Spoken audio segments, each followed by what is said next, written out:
Welcome to Sword and Shield, the official podcast of the 960th Cyberspace Wing. Join us for insight, knowledge, mentorship, and some fun as we discuss relevant topics in and around our wing. Please understand that the views expressed in this podcast are not necessarily the views of the U.S. Air Force nor the Air Force Reserve, and no endorsement of any particular person or business is ever intended.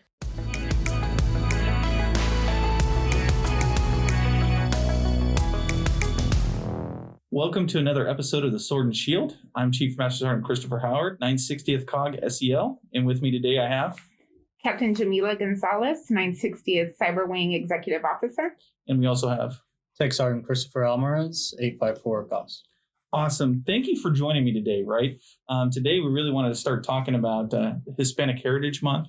Want to learn about you, some of your backgrounds, and kind of just share your story of what growing up was like to joining the Air Force and how Air Force life is all integrated. So, Captain, can you kind of tell me a little bit about yourself, ma'am? Yeah, definitely. And I really enjoy and appreciate the opportunity to be part of this discussion in celebrating the awareness and getting the culture, discussed from we celebrate this observance from the 15th of September to the 15th of October. And so it's just an opportunity to step back and appreciate and get to know a little bit more about different cultures, to include the Hispanic. Right. culture. Like every one of our airmen brings something different to the table. And that's what I love about these observation months, is being able to, highlight a little bit about the background of individuals and what they bring to the table. Yeah, definitely. So for me, I come from a Hispanic background on both sides of my family. My dad was born and raised in Mexico, and my mom was born and raised in Peru. They met in California, a state that's very well known for being a melting pot. Right. And so I was raised there in the Bay Area of California and was exposed to a lot of different countries of Hispanic origin. I mean, people of those countries. Right. And so I really felt that I had a diverse experience just growing up there. And then joining the military and then going overseas and being part of a new organization and just getting exposed to folks from all different countries and backgrounds there. I think that having been part of the Hispanic culture and understanding and being in California, I just felt like it really gave me some perspective and appreciation for the fact that we all have different experiences and that we're all going to be coming together somewhere. And when you're overseas, people become your family. Right. I mean, they're the ones that you're going to lean on. And so just always being sensitive to, hey, we're all going to, look at things a little bit differently, but hey, let's talk it through and work any, differences out. Right. Yeah. So for me, it's, again, I definitely appreciate the opportunity that this platform exists to be able to give people a chance to share their story, no matter the background. It's great. I think it develops the Air Force out to a more diverse and inclusive culture. So I'm definitely thankful for that. So for myself, I was born in Guatemala. Okay.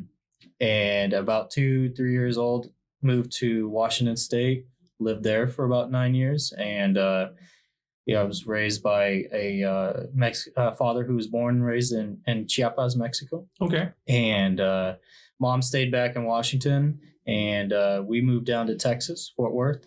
And so I have definitely a blending of the Northern culture in combination with the Southern traditions and values. And notice that I say Southern tradition and values because up north, that seems to be different. There's a sort of pride that comes from being down south. And it was great to come down because I could start to see more people like me and begin to get that exposure of the Hispanic culture and specifically the Tejano culture. Right. And you were mentioning when we were talking before, when living in Washington, that it was very unique because you and your brother were what?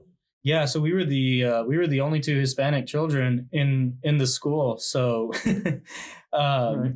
but at that age, you don't know any different, Right. and that's where I think no matter what you are on the outside, when you're at that age, what kids show us is that you are still a person, Right. and you bring a certain personality and things,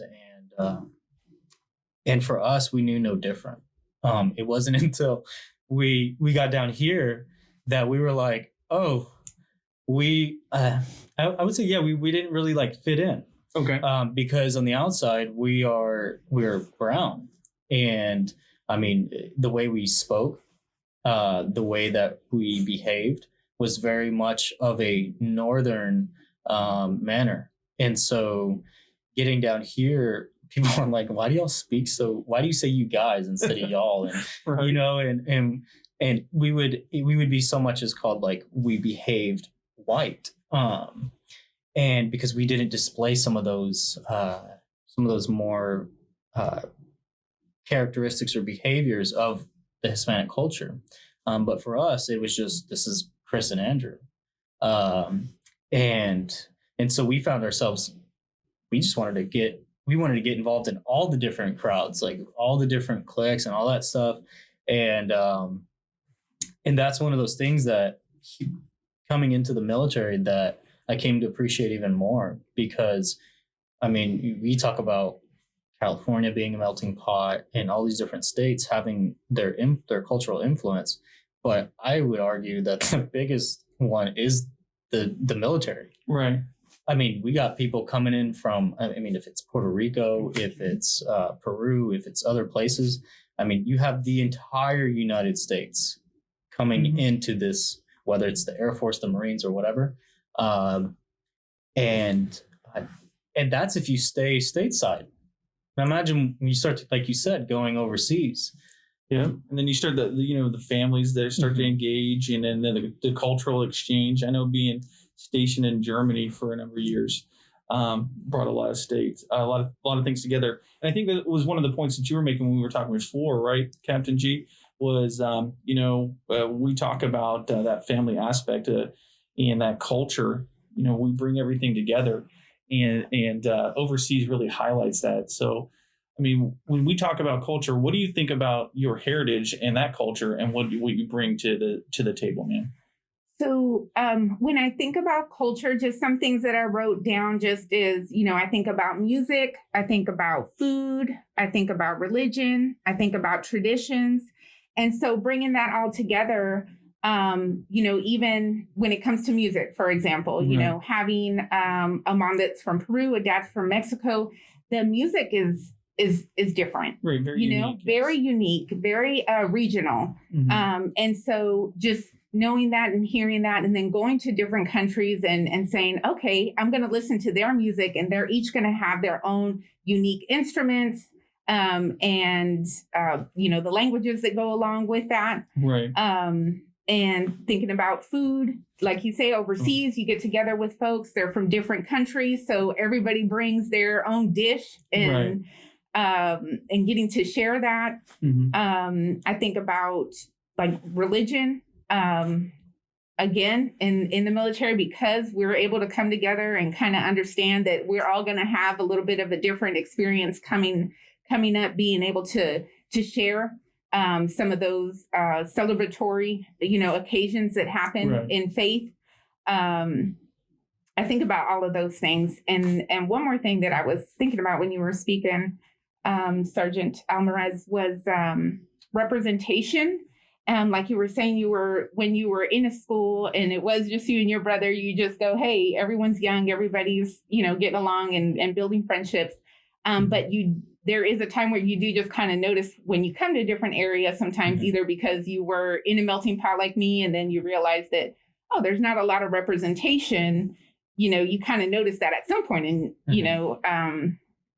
at some point along in your life, when you are usually like of a minority group, whatever that minority group may be, because in different areas you can go to the South and then be considered the majority, and then you're in an area where now you became the minority group. Right. So, everyone experiences it in different ways, but it's something that, at some point you notice. So I think that that's part of, wanting to bring these events together is to kind of just look at that, discuss it, and say, hey, what can we do better? And I think, like we've noticed, the military does a great job of giving us all an opportunity to discuss, share, and enjoy, the experiences that we have individually. And I say that, I think that when we look at citizen airmanship, right, we talk about the reserves. When we talk about some of those regional differences, you can even see that in the demographics across the reserves, which is interesting. But kind of circling back, I think that one thing that really stood out about what you said is that food culture, right? When we talk about, how do we include everybody? How do we get to know people? I find that eating is one of those unique social events that you'll ever find. Breaking bread, right? And bringing that to the table, and everybody bringing something a little bit different. And then even highlighting some of those cultures, right? And getting after that food. But going back to culture and your experiences, Sergeant Almaraz, is what are some of the other things that you feel like your upbringing and some of the differences that you've seen come together as you've served?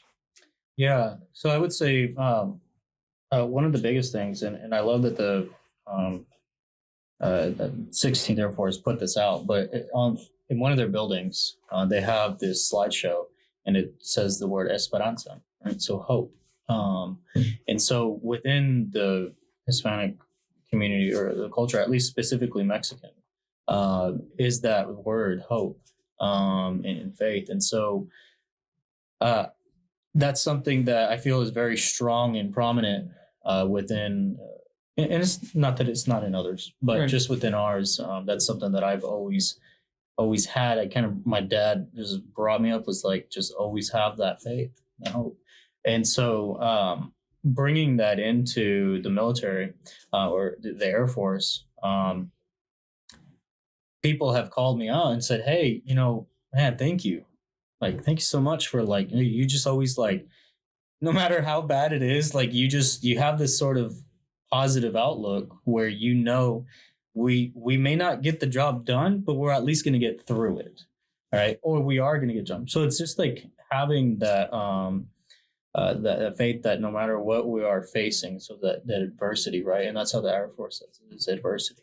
And so I've been able to really connect my cultural upbringing with the Air Force culture, hope being combined with adversity. And so, right. Yeah. No, I think that, another one of those great things about diversity inclusion and in these observations during the month is breaking down stereotypes, right? When you start talking to individual cultures, individual people, almost always it's based on a sense of pride in who you are. It's a sense of pride of where you came from. And it's a hard work ethic. It's a degree of hope versus the stereotypes that everybody throws out there, right? So that's one of the things that I love about these conversations is that when we start really digging into, how did Sergeant Almaraz grow up? How did Captain G grow up? How did Chief Howard grow up, right? And where was that background, right? When you talk to our airmen, 9 out of 10 times, I'd say, if not 10 out of 10, it was, I had a parent that had to push through this. I had a grandfather or grandmother that showed me this or shared this, and that sense of pride in who we were, the sense of pride of why we serve comes out, and that hard work that it comes out and shows itself on the table. So these conversations help eliminate so many different things, right? I guess that that kind of drives to what drove you, Captain G, to serve in the military. So for me, growing up, I knew that I always wanted to support a bigger cause. Right. I did have a lot of what I would feel like was kind of like an ingrained kind of courage. I always did kind of push the boundaries a little bit.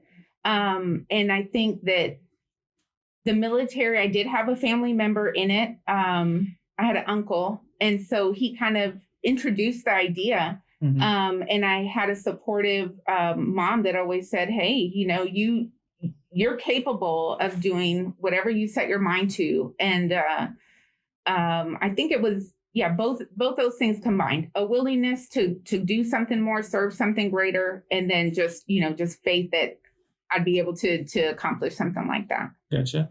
What about you? Yeah, I would say I share that too. Being able to serve for a purpose that's greater than you. I always knew that I wanted to take care of people. Just being the oldest of grandchildren, being the oldest of the siblings, I guess I was at a very young age born into that. And so coming into the military, I always knew I wanted to join, but I wanted to join because I wanted to lead people. I wanted to take care of people, and have their sort of show them that somebody does actually care about their interests. And so the military for me, it was that the discipline that it would show, the structure, and just the camaraderie that I saw existed within the military. And so essentially extending my small family of 3, because it was my brother and my dad. Of course, I had my mom and my other siblings, but in terms of my immediate family, and so that essentially is expanding that family, in being able to see the different parts of the world, to get to know things that I didn't know, things that were different than me, because for me I'm a firm believer that in order for me to be a better person, I got to get out there and get with people that are different than me, that don't behave, talk, eat, and do the same things that I do, because it's not that there's anything wrong with people that do. Right. It's just that if I'm to be a better, well-rounded person and be able to lead more people, then I can't just be accustomed to leading people that are from this place or have these characteristics. Right. So. No, I think that's one of a great point, right? Especially with the military, is like all of that different exposure to different people, different cultures, different things, right? I can say that I'm very eclectic in my likes and dislikes now, based on all the experiences and all the people that I've met, right? Being exposed to Zydeco music, being exposed to... No idea what that is. So that's a Cajun thing, right? So one of my buddies back when I was an airman, big Cajun, Zydeco, and then Bloody Marys, but that's a whole different thing. So, but, and then even... real enchiladas. What is a real enchilada like, right? So growing up, sometimes you think like Taco Bell's the best thing. No, not so much, right? Or that you think fried chicken's real fried chicken, right? Or you think that, this kind of pizza is the only kind of pizza out there, and that you get around the world, right? And you find schnitzel, you find, real enchiladas, you find real fried chicken, all these different things that you get exposed to in life. And then just the stories of people, and then some of the nuances. I can't explain how many times I just learned something from talking to somebody. So, yeah, like talking to you guys, there's a lot of stuff that I pick up that I wouldn't have picked up before. And speaking of what is a real enchilada, I had spaghetti the other day, and so I love spaghetti. And so for me, it's a funny story, because when I deployed, I had camel spaghetti in Qatar, and I was like, never thought that was going to happen. And then had spaghetti alla bolognese, which I learned that over there, but I'm sure that dish is probably origins or somewhere else. But right.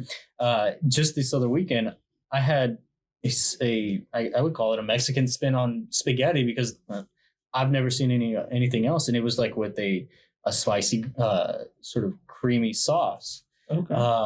And she's like, hey, yeah, I love spaghetti. Like, would you like some? And I'm like, yeah, I'm thinking it's going to come with the red sauce, right? And no, comes out, and I'm like, is this like Alfredo? Like, what is this? What's going on here? She's like, spaghetti. And what she told me is like, she doesn't like the red sauce based spaghetti. And because she grew up eating this style of spaghetti from her mom, and everything, of course, is home cooked. Right. And so for me in that moment, I was just like, wow, so I have to figure out how to cook this spaghetti, because now I can't make my red sauce, right? And so just talking about food, I was just, it's just like, it's amazing that how right? Breaking bread and bringing people together through food. You learn. Air Force says adversity. I'm saying Esperanza, right? Right. But we're saying the same thing. We're going for the same sort of goal, right? And I love where those two come together. And again, these platforms help for that, Right. because they allow us to see, yes, on the outside, maybe we are so different, and that's good. But on the inside, we all have a common goal.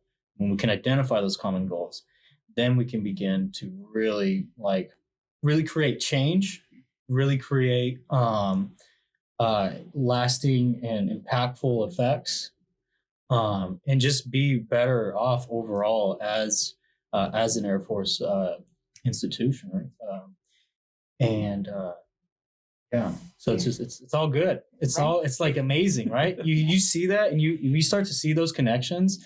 You're just like, I don't know. For me, I feed off of that, and I'm like, this is freaking amazing. Like, let's go with it. Yes, I want more. Right? You're like, feed the machine. Let's make the machine that is the Air Force, Right.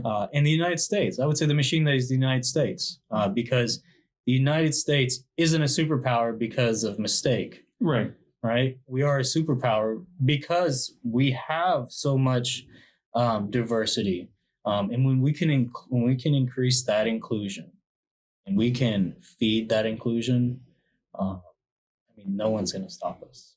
I think you make a really good point with that. And I think that is something that the military as a whole has recognized in the U.S. And with that, because of all of those different cultures, backgrounds, and all of that, innovation is another outcome from that. So getting things done, getting them done the best way, getting them done in new ways is kind of that goal ultimately that comes and is put into reality based off of being able to openly, share and come to the better outcomes together, for sure.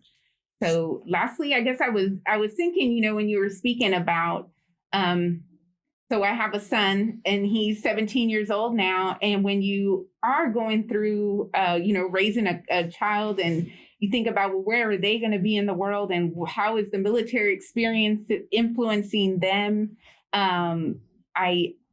And being of a Hispanic background and him having even more of a diverse background, thinking about how you include your family, both in the military, right. And in the reserve, where you have sometimes you're in a military status, sometimes you're not, bringing that all together, but also saying, okay, do I expose you to the language? How do I expose you to the food? Just always keeping a mindset of, how do I bring up this human being to also understand, enjoy, and be a part of the next generation that's going to carry forward this thinking and appreciation for others and all of their different backgrounds. Right.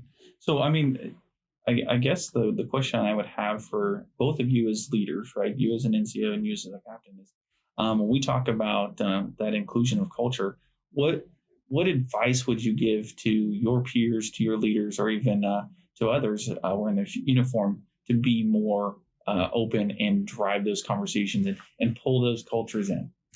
Yeah, I think in practice, the best advice that I could think of is break bread with those that you work with, because I think it is in those casual times that you get to have those discussions of, what restaurant do you pick? What type of, food options? What music is playing there? So if you are new and maybe you find that maybe you didn't come up in an area where maybe there was so much diversity, that's a way to kind of bring you into an environment where you can have those discussions and get to know someone a little bit better and understand them a little bit more. So that's in practice. And then just in like philosophy, mindset, I would just think, kind of exposing, watching movies, reading books, just things to kind of expose the mind to other ways of thinking and other cultural. Listen to podcasts, right? You've shared podcasts with and me, listening right? to podcasts. Absolutely. Yeah, that's a good point. What about you, Almaraz? Yeah, I would say, hey, hopefully it's in you. Hopefully in that person, I would I would say, hey, you're part of a large organization with multiple personalities, cultural backgrounds, and all that. Just be brave, get out there, ask questions to things that you don't understand. Right. And if it's through breaking bread with somebody, if that's how you feel comfortable, if it's through maybe linking up with somebody to play some video games online, whatever your approach to be able to get to know somebody more, if it's in you, which I strongly encourage because you're living in a big melting pot, one of the largest, that is the United States and then the Air Force. Be brave, because the only thing that is on the other side of that is a level of awareness and gratitude that nobody can ever take away from you, and that nobody can ever give you unless you take that first step. And so I would challenge people to take that first step, ask a question, whatever that question is. Hey, notice that you do some of these things. I was just curious, right? Human inquisition is one of the things that as human beings, whether it's getting to know a different part of the world, a different food, or learning how to play a different video game, or whatever the case is, when you are in that state of mind, you crave it, you want to just keep feeding that. And if that is through getting to know your coworkers that are from a different place, hang on, because it's going to be a great ride. So that's. And I think you make some great points, right? And I'd piggyback on that is, learning about yourself, learning about others, and just learning in general is a lifelong expedition that you have to be on. And that's the only thing that keeps you growing. That's the only thing that keeps you inspired. Not necessarily the only thing, but for the most part, right? That yearning to know more keeps you moving. You don't get stagnant. And then also for my fellow leaders out there, if that challenge that you lay out there of being open, if it's in you, I would challenge that if you're a leader out there, if you wear this uniform, get over yourself. Right? It ain't about you, and it's really about understanding our airmen and what they do, why they do it, how they think, and how they get after business. Because if we're fully engaged and understand what drives you and understand some of that background and what you bring to the table, we're only going to make this force a lot more lethal. And really, that's what it is about, right? So I want to thank you again for everything you do every day, and thank you for sharing your story. Thank you for being able to talk to your fellow Guardians out there. I don't know that everybody could do that, so thank you very much. And that, Gladiators, thank you for listening. Thank you for everything that you do. Thank you for being part of this great Cyber Wing. And most of all, let's get out there and stab our enemies in the face through cyberspace.